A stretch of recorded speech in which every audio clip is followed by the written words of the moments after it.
Benvenuta o benvenuto ad un nuovo video qui sul mio canale, ou seja, em português, bem-vinda ou bem-vindo a esse novo vídeo aqui no meu canal.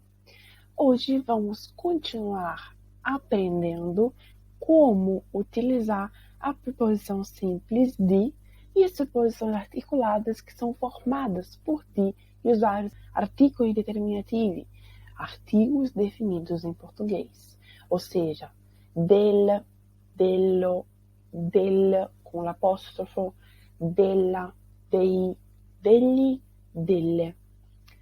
Vamos então começar imediatamente com essa segunda parte sobre essas preposições específicas.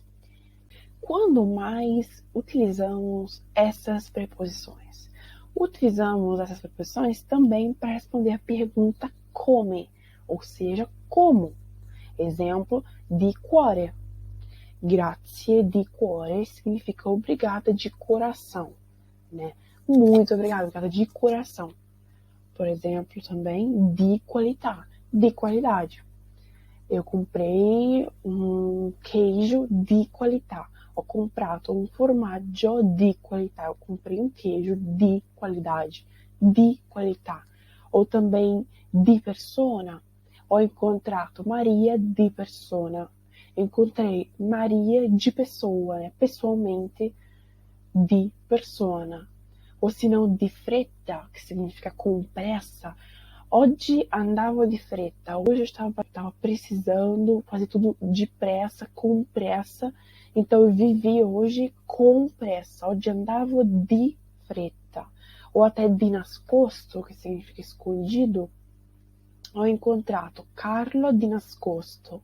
Encontrei Carlo escondido, né? Assim, de uma forma oculta, né? Esse é o sentido. Escondido. Di nascosto. Ou se não, di spalle, que significa de costas. Ho visto Maria di spalle. Vi Maria de costas. Vi Maria de costas. Di spalle. Ou seja, utilizamos essas expressões que são introduzidas pela preposição di para responder a pergunta come, ou seja, como.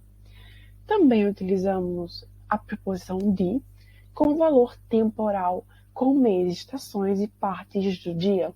Exemplo, de manhã, eu digo di mattina. Não é errado falar la mattina, que significa amanhã, né? Ou seja, amanhã, não amanhã tudo junto, né? Ou seja, la mattina mangio biscotti. De manhã, ou todas as manhãs, na manhã, eu como biscoito. Mangio biscotti di mattina ou la mattina. Di pomeriggio é de tarde, de notte madrugada, de sera é de noite, então assim, 6 horas, 7 horas da noite é de sera, não é de notte. Mas também com as estações, por exemplo, d'estate, que significa no verão, né? Literalmente significaria do verão, mas a gente utiliza no sentido de na in estate, né? Então, no verão, ok? D'estate. Assim como também de inverno, né? No inverno, de inverno. Tudo junto. Por que a gente bota um apóstrofo? Porque sendo de, né, uma preposição que termina com uma vogal no final, e inverno e estate sendo palavras que começam com uma vogal, a gente prefere, ao invés de falar de inverno, a gente fala de inverno, a gente abrevia e bota assim um apóstrofo. D'estate é muito comum a gente falar isso no dia a dia, d'estate assim, e apostrofando, né, botando apóstrofo, porque de estate é um pouco mais longo, requer da gente mais força, mais energia. Então a gente prefere abreviar e fala d'estate, ao invés de estate. D'estate. Assim como também com os meses di aprile. Nel mese di aprile. No mês de abril.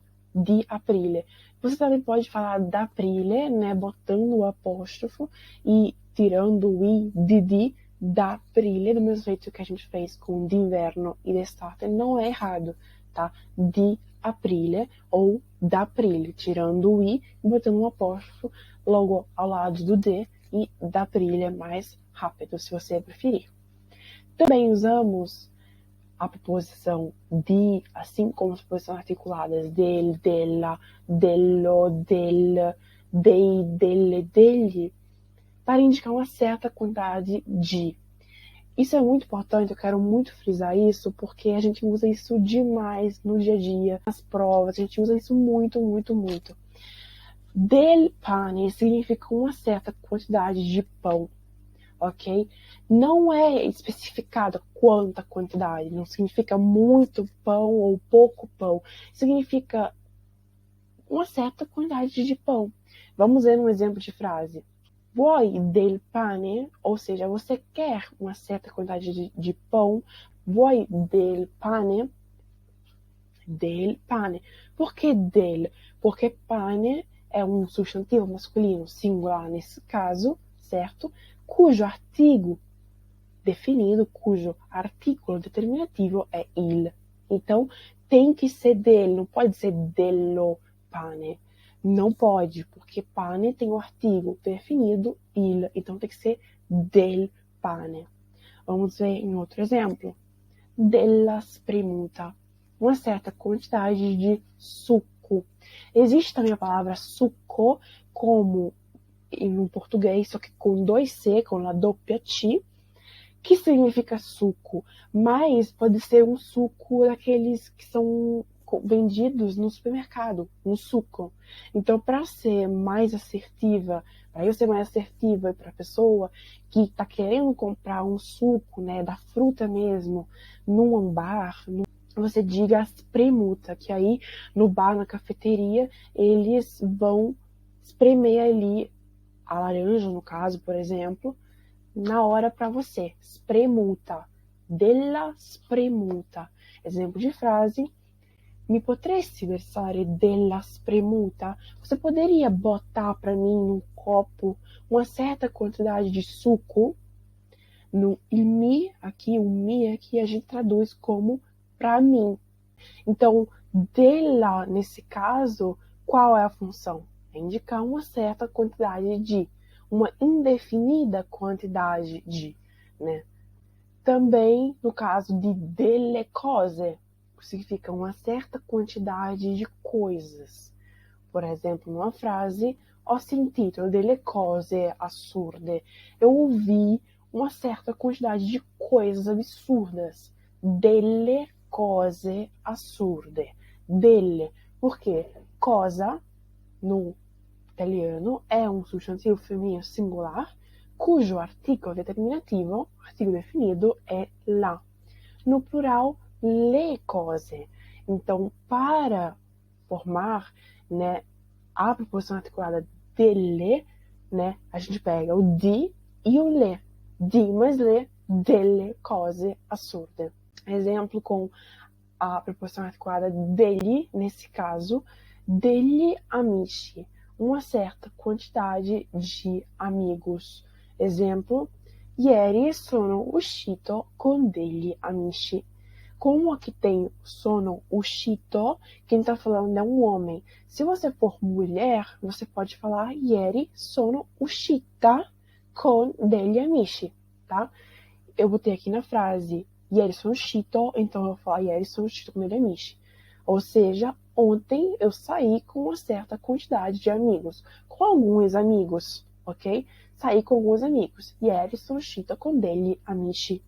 É muito importante que você entenda como usar isso, como usar essa preposição articulada, né, com esse significado, porque a gente usa literalmente demais, demais, demais no cotidiano. É muito usado, então, por favor, entenda. E se você tiver alguma dúvida, deixa aqui nos comentários que eu vou te responder. Assim que eu puder, eu te respondo e eu vou ficar muito feliz se eu conseguir te ajudar e sanar a sua dúvida. Também usamos a preposição di dentro de locuções, como, por exemplo, a sinistra di, à esquerda de, a fianco di, ao lado de, a favore di, em favor de, da parte de, prima de, a propósito de, né? A propósito de é muito usado, significa sobre, né? Prima de significa antes de ou antes que. Da parte di é por. Então, por exemplo, ho ricevuto un regalo da parte di Sara. Eu recebi um presente, regalo é presente, da parte di, por, né, e de Sara, né, da parte di Sara, por Sara, di Sara, né. A destra di significa a direita de, então a destra de, a direita de, a sinistra de, a esquerda de. Invece de, ao invés que, também é super usado invece de.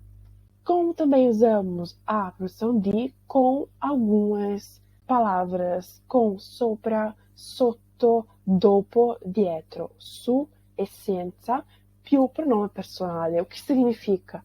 Sopra significa em cima, sotto é embaixo, tá? Então, sopra, questa è la mano, essa é a mão, sopra la mano, sopra. Sotto, dopo significa depois. Dietro significa atrás, su é em cima e senza é sem. Aí a gente usa essas palavrinhas mais o de e o pronome pessoal. O pronome pessoal é isso, é o pronome pessoal. Então eu, você, lei, que significa ela, lui, noi, voi, loro, ok? Senza di lei. Sem ela. Percebe que no português a gente não usa a preposição, no italiano a gente usa. Non voglio stare, exemplo de frase, non voglio stare senza di te. Não quero ficar sem você. Não é errado falar não voglio stare senza te. Não é errado. Mas a gente usa também com o di. Então, não voglio stare senza di te é equivalente a dizer não voglio stare senza te. Tá? Isso é porque a gente usa normalmente o di com essas palavrinhas específicas, sopra, sotto, dopo, dietro, su e senza, mais o pronome pessoal, tá? Eu botei aqui senza di lei, que significa sem ela, não vou usar senza di te, que já é sem você, né? Então o te aqui é outro pronome personale, mas poderia ser lei non vuole stare senza di me. Ou seja, ela não quer ficar sem mim, tá? Então, senza di me, outro pronome personal em português, sem mim. Com outra palavrinha, ao invés de senza, por exemplo, dopo, dopo di te, depois de você, depois que você. Exemplo de frase, sono uscita subito dopo di te. Eu saí logo depois de você. Ou seja, depois que você saiu, tá implícito aqui, tá? Aqui eu botei sono uscita subito dopo di te, né? Aqui uma mulher tá falando, no caso, por exemplo, eu. Se você é homem, como eu falei também na outra frase, que naquela outra frase estava escrito io sono uscito, né? Um homem falando, se você fosse mulher, você teria que falar sono uscita. Nesse caso, está escrito aqui sono uscita, então é uma mulher falando. Se você for homem, você fala sono uscito subito dopo di te. Saí logo depois de você. Com outras expressões típicas, como por exemplo, num verbo, né? Fare di tutto, fazer de tudo. Ho fatto di tutto, ma è stato impossibile. Eu fiz de tudo, dei o meu melhor, mas foi impossível. Ho fatto di tutto. Fare di tutto, fazer de tudo. Dare del tu ou dare del lei. Aqui na Itália nós somos muito formais, a gente costuma ser muito formais. Então, se eu tô falando com uma pessoa que é mais velha do que eu não a conheço, eu dou del lei. Eu falo com ela e falo, não falo você quer alguma coisa, você tá falando comigo. Eu digo lei está parlando com me, lei, que é algo formal, tipo voz, entendeu? Vossa real. É um sinal de, além de educação, também é uma questão de formalidade, entendeu? Isso significa dare del lei. Eu dei del lei, eu falei com aquela pessoa, né, com o lei. Se for um meu amigo ou uma minha amiga, eu não vou dare del lei, eu vou dare del tu, darò del tu, ou seja, eu vou utilizar o pronome pessoal tu para me referir a essa pessoa, a esse meu amigo, a essa minha amiga. Isso significa dare del tu e isso significa dare del lei. E a gente sempre usa del, a gente não usa dare di tu ou dare dello tu, não. Sempre del tu ou del lei. Outro verbo com preposição di é andar-te di mezzo, entrar no caminho. Um exemplo de frase: Maria e Giuseppe stavano parlando, Maria e Giuseppe estavam falando, e io ci sono andata di mezzo. Ou seja, e eu entrei no assunto de alguma forma. Io ci sono andata di mezzo. Eu botei aqui entrar no caminho, né? Mas poderia também ser entrar no assunto, não tem problema. O fato é que a gente utiliza a preposição di também nesse verbo específico, nessa construção verbal específica, andar-te di mezzo. Como também fare di tutto, fazer de tudo, dare del tuo e dare del lei. Usamos essa preposição di também com outros verbos. Exemplo, avere voglia di, ter vontade de. Veja bem, o que eu quis dizer aqui? Eu quis dizer que com esses verbos específicos nós usamos essa preposição simples. Assim como no português. Exemplo, soffrire di. Eu sofro de alguma coisa, eu estou sofrendo de dor de cabeça, não sei. Estou sofrendo por amor, estou sofrendo de amor, eu estou com o coração quebrado. Entendeu? Eu estou sofrendo isso, eu estou sofrendo de, soffrire di qualcosa, sofrer de alguma coisa. Ou também enamorar-se de, significa se apaixonar por, tá? E eu me sono innamorata di Luigi. Eu me apaixonei por Luigi, tá? Enamorar-se de. Ou decidere di fare, decidir fazer. Ho deciso di fare giurisprudenza. Eu decidi fazer jurisprudenza, ou seja, direito. É o curso de direito implícito. Ridere di, rir de. Ho riso di te. Eu ri de você. Exemplo, fidar-se di, confiar em. Em italiano a gente fala fidar-se di e não fidar-se in. Fidar-se di. Em português é confiar em. Avere voglia di é ter vontade de. Ou seja, esses verbos são sempre acompanhados por essa preposição específica. Claro que quando eu vou falar que eu estou sofrendo de alguma coisa ou por alguma coisa, se for um substantivo, eu vou ter que modular o di, né? Soffrire di mal di testa, soffrire di mal di mare, soffrire d'amore, por exemplo. Eu estou sofrendo por amor, estou sofrendo por causa do amor. E aí eu poderia tranquilamente botar soffrire d'amore. Eu tiro o i do di, boto um apóstrofo e boto amore, tudo junto. D'amore, com um apóstrofo, claro. Então, dependendo do qual o substantivo que segue, é claro que eu vou ter que modular. No caso de soffrire. Fidar-se de, por exemplo, eu confio na mãe de Clara. Mi fido della mamma di Clara. Eu vou falar mi fido di mamma di Clara. Não tem como. Só se eu botasse o nome da mãe de Clara. Vamos dizer que ela se chama Anna. Mi fido di Anna. Aí tá certo. Mas se depois tem um substantivo, você vai ter que mudar o substantivo. Dependendo do artigo definido desse substantivo, você vai ter que adicionar o artigo e pegar o di e juntar e criar então uma preposição articulada. Naquele caso que eu fiz agora, de confiar na mãe de Clara, fidar-se della mamma di Clara. Então esse foi o segundo vídeo sobre essa preposição simples de específica e todas as suas modulações nas preposições articuladas. E eu espero que você tenha gostado. Como eu falei, se você teve e tem alguma dúvida, se você ficou com alguma dúvida, se algo que eu falei não ficou claro para você, por favor, deixa aqui nos comentários a sua pergunta. Eu vou tentar saná-la. Se você não me segue, por favor, se inscreva aqui no meu canal. Tem vídeo toda semana. Deixa seu like nesse vídeo se você gostou. E eu espero você no próximo vídeo. Grazie mille, ciao ciao e alla prossima!